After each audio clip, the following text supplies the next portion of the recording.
we'll have it. And here's Mason. Hey, Mason. From TSA. All Mason, right, do you here have a we show go. you want to plug? Do you have a No, I big? do a weekly article Oh, okay. over there where I kind of just like spew my thoughts on paper. It's called Mason's Madness. And it's nothing too solidified right now. It's just random, but I'm trying to get things into place like how my mind thinks so that I can actually put everything out in a consistent manner so that the people that read it can kind of know what to look for when they're reading it. But I also do rankings there as well, Good. and fantasy pros. So That's often Very nice. cool. Yay for that. Oh, everybody follow Mason, and he TSA comrade with Dennis and I. So anyway, Dennis, start the show. All right, here we go. How you doing, everybody? Welcome to the Matchup Lab here on the Sports Affiliation.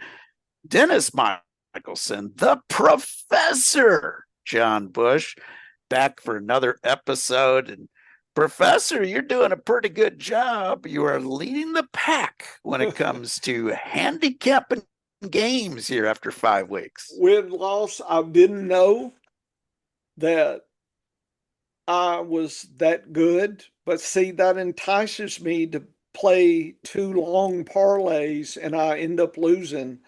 So see there, but it's only $2. But I've got to figure that sweet spot out, Dennis, because nobody's perfect, and just one bad link in the parlay chain, and there it goes. So the weakest link is something I worry about as a amateur, very amateur better here in sports betting here, but I do partake that. And so far, been lucky, and we got a lot of good folks up there. Everybody's nipping at my heels, so uh, I don't think I'll stay on top the whole season, but I'm enjoying it while I can.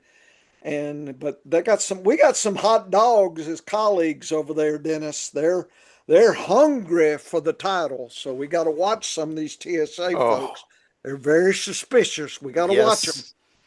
yes. Mason, I hear, is the A good roughest, the bunch. most suspicious one of them all here, folks. So y'all need to I- follow his I'm worried article. about it.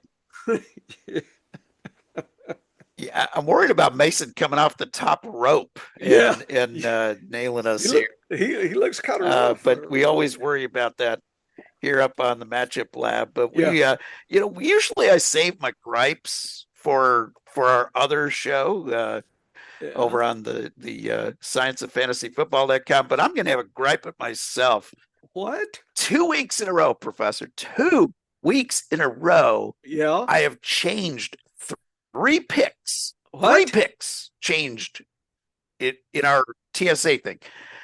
3 picks at the last minute, and I'm 0-6. So I am not changing anything when it comes to last minute selections here at the matchup lab going forward. But we always look at the scrawny, annoying squirrel games. Those are the low scoring games where you don't want to have a lot of fantasy football players in play. And we look at the Husky games, the big, beautiful games where lots of points are scored.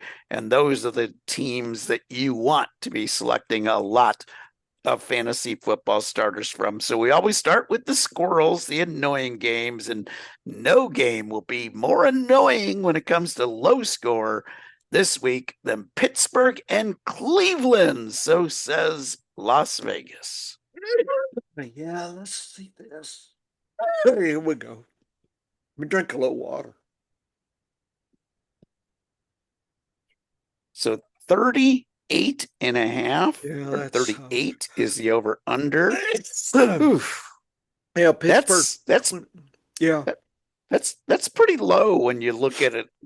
Obviously the lowest for this week, but very low if you look at the big landscape of the first 5 weeks. yeah. I think we've been to 34. So Pittsburgh Yeah. 24, Cleveland 14, -5. Cleveland is playing away, but there's nothing that Pittsburgh does that should scare them except their poor kicker. Cleveland's defense is streamable. Pittsburgh, on the other hand, tough on their running quarterback. It looks like the wide receiver has an opportunity in Pittsburgh. D is definitely very streamable this week. So, uh, huh, you can see what each one is given. Oh, Dennis, I'm glad I got my water. Cleveland is 7 out of 100 efficiency. Pittsburgh Oh, is 100. The best, almost the best in the league. Cleveland doesn't really matter how they're kind of bad, home or away. Away they love to rush, passing less. So rushing plus 20. Pittsburgh's D says rush away. So Judkins should have a touchdown, 2 touchdown game. If Cleveland were to win, it's through him. Pittsburgh loves away. They hate home. 65% out of 100. So minus 35% efficiency at home. That sucks, Dennis. But they pass 40% more than league average. And that's exactly what Cleveland gives them. So that's how Pittsburgh will beat Cleveland is through the passing this week. I like Njoku is the tight end. I like Bond this week if you got to play him, and Judkins. So in Pittsburgh, I definitely like who is Pittsburgh big wide receiver? It's Metcalf. Love Metcalf. DK Metcalf. Yep. Yeah, DK. He's higher in certainty, but I think the ceiling is nice.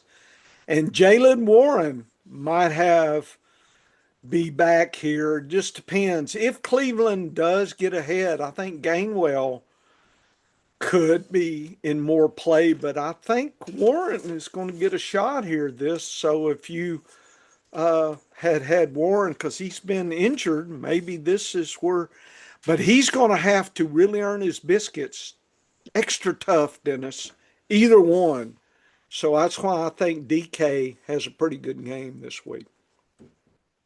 And they're declining, by the Yeah, way. Pittsburgh is. yeah, they're gonna if they want to stay in this game, they've got to be able to pass on Cleveland. There's no doubt about it. Cleveland's defense is for real up front. They really are solid. So, you know, with the change since the change at quarterback at Cleveland, Yeah. the team's actually been performing better. It's a short, short window, short sample size. But I'm going to take Cleveland to pull off the upset here. What? I did, yeah, and I like the over. I think they're going to have to be in the 40s. 38's just too low. I know, Cleveland's defense is good, but they're not great.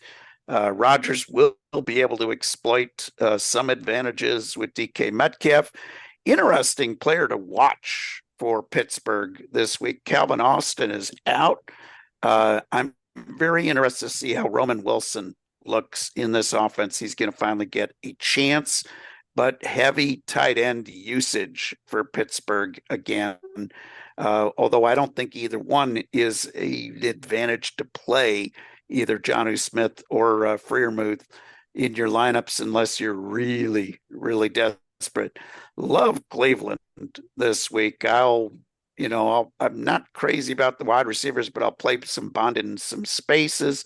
I don't have any Jerry Jeudy in redraft. I am starting Dylan Gabriel in a couple of leagues where I lost Lamar, and I'm okay with that. So I'll take Cleveland for the upset and the over in that one. Another one of the squirrels, Tennessee and Las Vegas. Las Vegas. Yeah, this is the hardest game for me to pick them, Dennis, this week. So just wanted to let everybody have an opportunity to catch up with me. I forgot which one I picked. I have to look here. I'm doing so much. But anyway, Vegas 25, uh, Tennessee 16. 4.5 spread, so that's nothing dramatic. Okay. 41, that's not too high, is it? No. Vegas is at home. Tennessee gives up on the rushing. So here you have the Vegas has an opportunity to rush. If they get ahead, I think they'll use that. Tennessee is rough on the quarterback, keeps him in the pocket and is rough and tough. I think that's going to be a problem.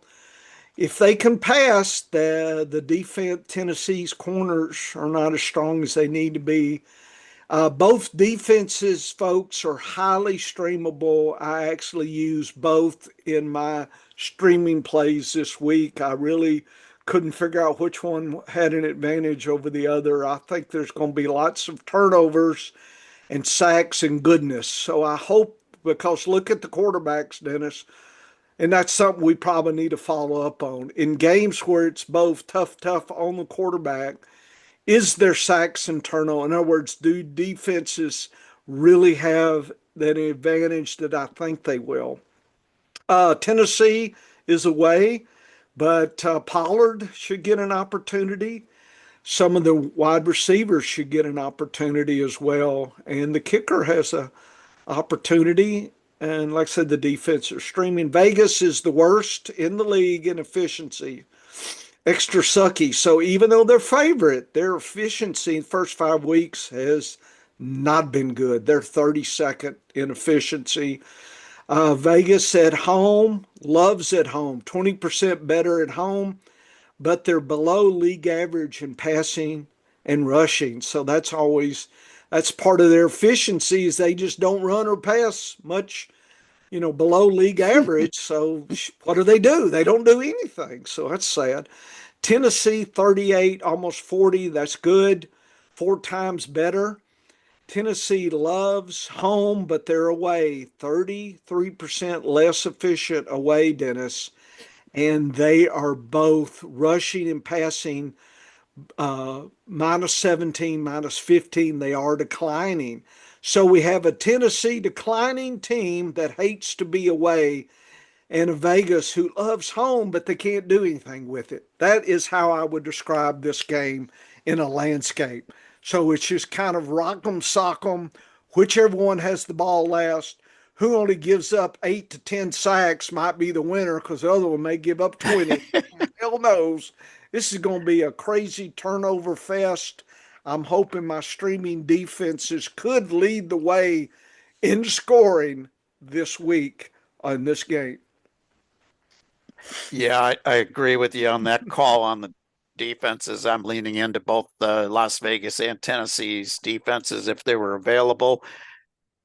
The best bet on this one is the under. I think it's going to be a lot of turnovers, and I think I'm going to reluctantly pick Las Vegas to win this one because of Giante getting the good defensive matchup. But that is it, folks. I wouldn't be surprised to see this game in the low to mid 30s in points. Would not shock me. So the under is my best bet here. Yep.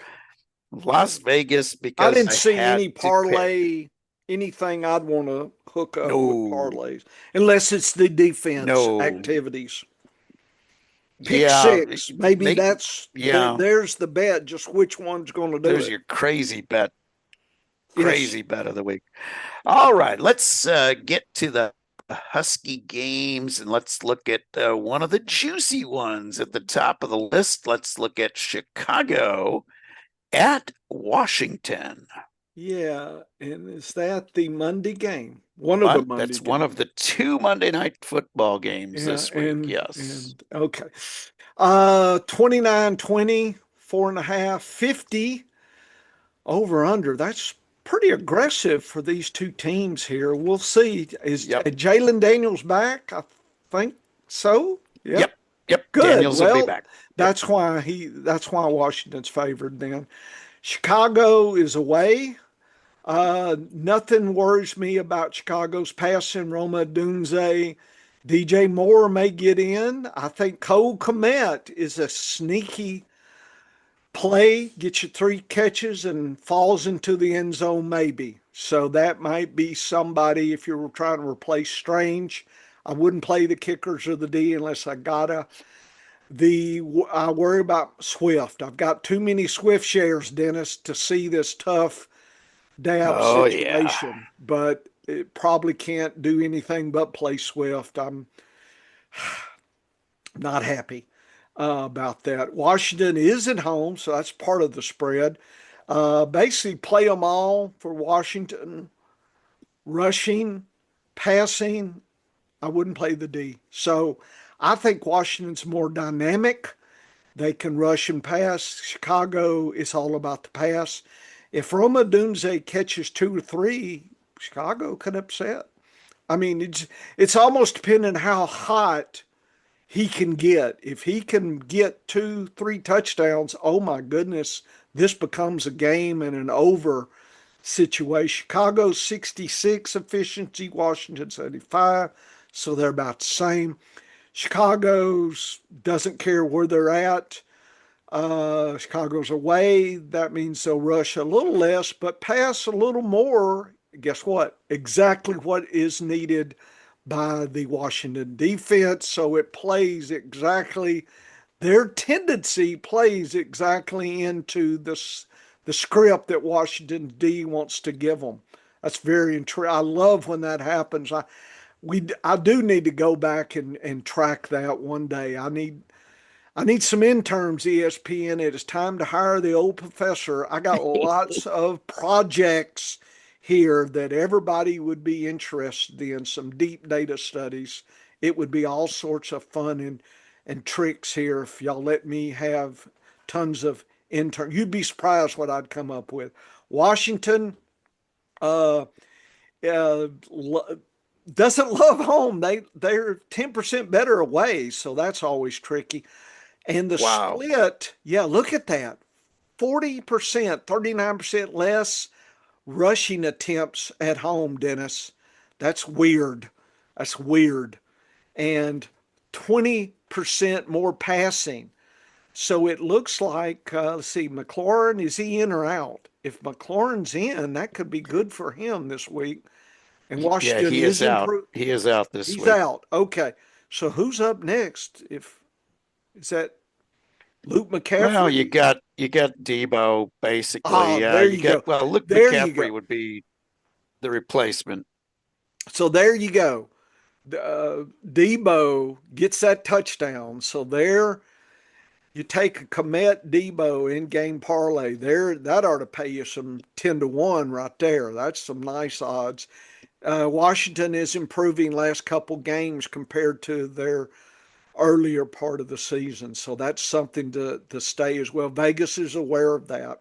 So that's what the metrics tell us for the landscape, Dennis. And this game is one where I would not place a wager on who will Oh, win. I will reluctantly pick Washington, but this one could go either way. And 4.5 points, that might be too much for ooh, favoritism for Washington. But I especially like the over in this and one. no I think weather no weather. okay, That storm that's affecting Baltimore is will south. quickly move out of the mid-Atlantic. Okay, It's move out of the mid-Atlantic and it'll be fine for gone Monday by Night Monday. Football. Okay, Yeah, it's a weird, relatively fast-moving storm, so it will develop quickly, annoy Baltimore on Sunday, and yep, be quickly out of there. So Washington should be fine for the game on Monday Night Football. Let's look at the most. Yeah, most let me Husky of guess. the Is Husky this the games. Chiefs?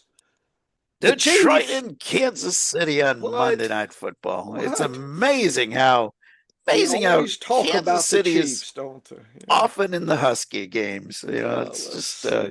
It's amazing here. Let's see. Where did I hide them here? There they are. Okay. So it is. Oh, it's a night game, isn't it? Or did I mess up the timing? correct. It's Sunday night game. Okay, Sunday night. Kansas City 28, Detroit 23. I can't believe that Vegas picked Kansas City over Detroit, Dennis. I was amazed. 2.5 point spread because KC is at home. 52. It's going to be high flying, high scoring. What do you, before I go in, Dennis, what's your overall opinion of this line here? 28. I mean, I know you want that, but does that seem realistic? It almost seems a pick 'em to It me. seems it seems too high on the points for both teams Okay. here. Okay. I understand both teams have great offenses, okay? But both teams also have really good coaches that understand they're going up against good offenses. So Kansas City, I think, will try to control the game with a short passing game, and Detroit will uh, try to run the ball maybe a little bit more. Okay. It'll be a windy night in Kansas City. Uh-oh. Uh, 20 mile Thankfully, the power? game is 15 to 18 with a crosswind component. It's going to be above what we like to see with Goff because we've seen Goff under 12 miles per hour does fine outdoors. Over 12 miles an hour, Uh-oh. he does I may have not a play drop. Williams then. Yeah. Yeah, I think Yeah. this is a game to maybe be conservative with the Detroit starters and maybe with the Kansas City starters as well. I don't think we're going to see. I, I'm thinking the under. I think this game is way too high. I think it'll be in the 40s. Yeah, Detroit away, Kansas City's defense is not as strong this year, Dennis. They're rough on Laporta, poor Laporta. Probably not playing much of him. I didn't draft a lot of him, unfortunately. Probably should have, but I drafted Bauer over him, and that's not worked out. The Kansas City's easier on the rushing, and guess what? Detroit loves give Sonic and Knuckles. They're going to bloody up Kansas City there, and I think that's I don't know if Vegas has figured that out yet. Surprised at that. Kansas City, it's all about the passing to me. Just because Pacheco has been underperforming, Ugh, and I awful. think Kelsey has an opportunity to get a touchdown, but I think he's just going to get a lot of catches. I'm not sure about the touchdown, but I believe this week Worthy and Thornton. I know you see short. I'm thinking long every once in a while. So I think if they can connect Kansas City, I think Vegas is thinking that's how it works. I wouldn't play the kickers of the D because of the wind. I would. I'm moving away from Butker uh, and Detroit kicker Dennis. Detroit 97 efficiency, Kansas City 50, so that's pretty big. Detroit loves home, Dennis. They hate away, so they have that split this year. 35% less efficient, Wow. and but away they rush and pass more. They are improving the last couple of weeks, but they hadn't had a win to deal with. So I think it could be a sad surprise for Detroit here. And so I think my pick on I was almost flipping a coin, but I think I may have gone Kansas City. I'm not sure where I this is one of those that I'm gonna flip around a little bit and probably mess up. KC loves home Yeah. 26% more. They love to rush Wow. and they can rush. They pass less. So they rush more, pass less at home, Dennis. Even though the DAPS would say pass more, rush less. So it's kind of flipped on what Detroit's defense. But I think it's more Detroit loses because of the home away and golf and the weather. I think is more a factor than anything at this point. Yeah, and I'd agree with that. I'll go KC. I'll take the under in this one. KC, good to see Worthy off the injury list Yep. today. I was a little bit worried about that, but not showing him on the injury list anymore. Yep.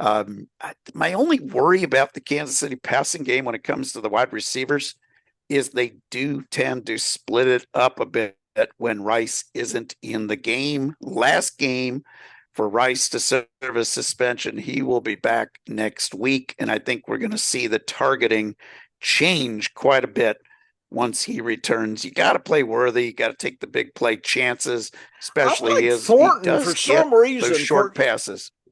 I'm on my second flex that I need some help this week with injuries. He's one of them I've been rotating in. I'm just saying, I may be. Yeah, he's spiky. I could be rewarded yes, or be sad at zero, Dennis. It could be sad. Well, here's the thing. Okay. If you are at that point I that am you're at having that to point look in a at a few. guy like, yeah. So you're looking for a guy with upside value. Here's what Thornton's done for you this year. He's got 3 games in double digits. That's good. His I'll his need that. his 2 worst games, Professor, Mm-hmm. 8 points apiece. That's an It's a nice floor. unbelievable consistency That's nice for a actually. big play guy like Thornton. So yeah, I don't think Thornton is that unsafe of a secondary guy to In a go flex, to. second flex. If you're desperate, him and Dennis, Hollywood Brown. with Godwin out, yeah, about a fourth of my teams had Godwin. I really was on Godwin, and it hasn't worked out. It's one of those.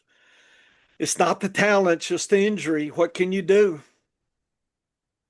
Yeah, and thankfully on my Godwin teams, they all had Egbuka. And of course, I've got I Egbuka in got about not enough 80% of my Ibuka. teams. Yeah, I didn't do enough of Yeah. that I had backing up. Good for you.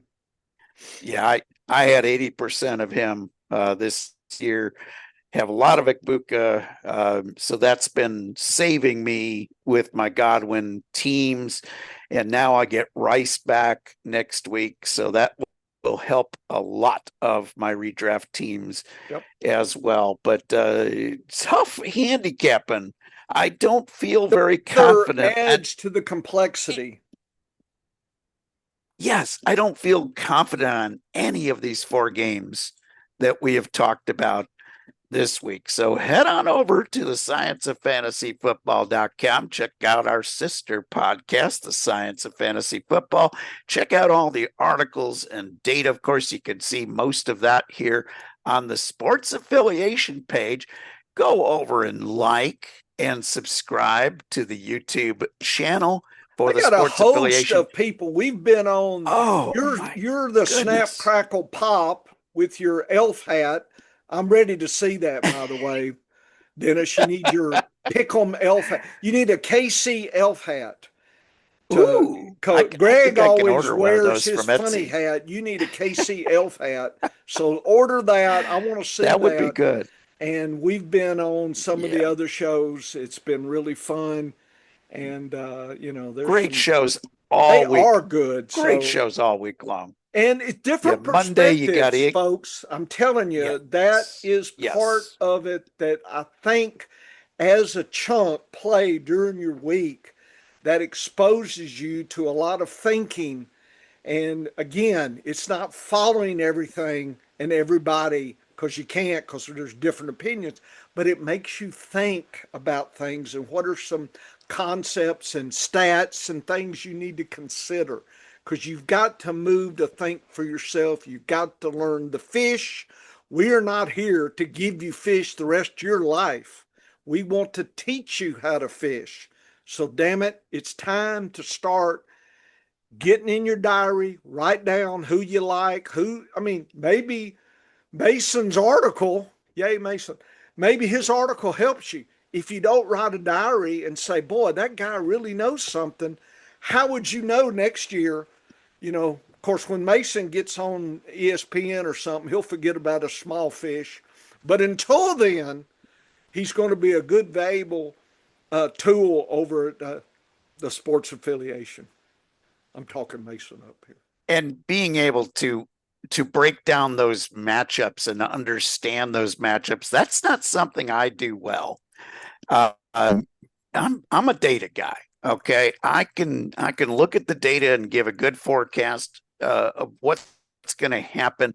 Those matchups drive me crazy, and sometimes the matchups can kind of lead you to a wrong decision, but quite often they'll keep you away from betting the wrong prop bets. So head on over there and like and subscribe. Enjoy those shows all week long here at the Sports Affiliation. Come on back here next week for another edition of the Matchup Lab.